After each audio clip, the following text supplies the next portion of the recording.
200, The Modern State, an Ancient Regime. Chalcedon Report number 168, August 1979. Lawmaking is an attribute of sovereignty. The source of law in any system of thought is the God of that system. Modern man, however, has become so used to the claims of the humanistic power state to be God walking on earth that he takes for granted the state's claims to be sovereign and to be the law source. Combined with his claim to be the source of law, the modern state claims to be man incarnate. Louis XIV stated this in an earlier form when he said, "In France, the nation is not a separate body. It dwells entirely within the person of the king."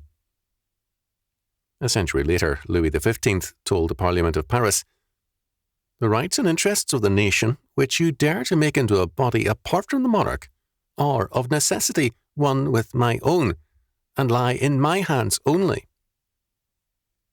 The man within the state found his incarnation or corporation in the person of the king. With the French Revolution, the nation-state claimed to be the locale of the embodiment of man. Article 3 of the Declaration of the Rights of Man and of the Citizen, August 26, 1789, reads, "The essential principle of all sovereignty lies in the nation. No body and no individual can exercise any authority not expressly derived therefrom." As this doctrine developed in terms of Rousseau's general will, the state became the incarnation of man's general will and the federal head over man. At this point, the Christian begins to see clear parallels to the doctrine of Christ.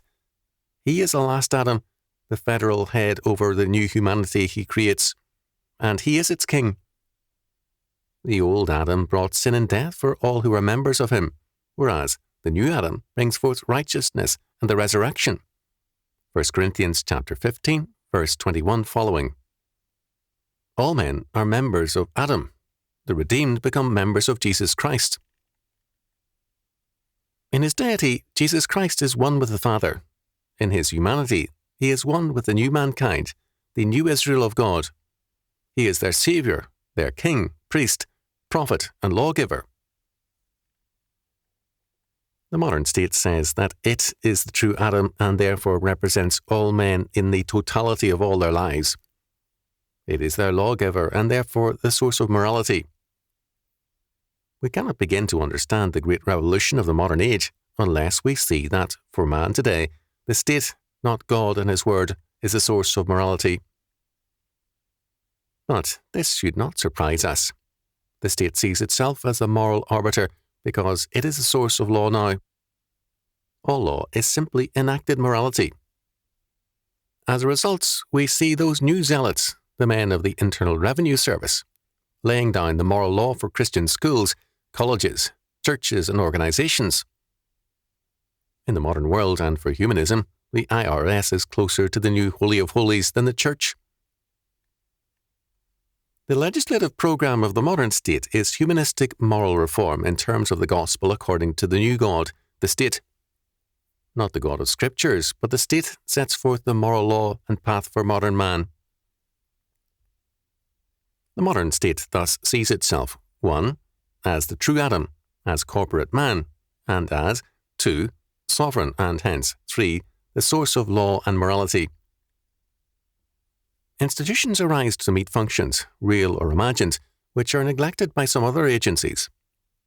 Modern man saw the state as the sound and safe substitute for the church, and as an agency capable of giving freedom and security to society. Men turned to the state with a religious trust, and the state, at first, seemed to be an answer to man's hopes. The state, however, is increasingly an obstacle to man, the creator rather than the solver of problems. At every turn, man finds the state a threat to his freedom and security in family, religion, work, school, business, medicine, and everywhere else. The benefits of the state are being dwarfed by its threats and evils. There is still another factor. The state grows increasingly irrelevant where it should be most useful. Thus, most crime protection is now in private hands, where it is clearly more effective.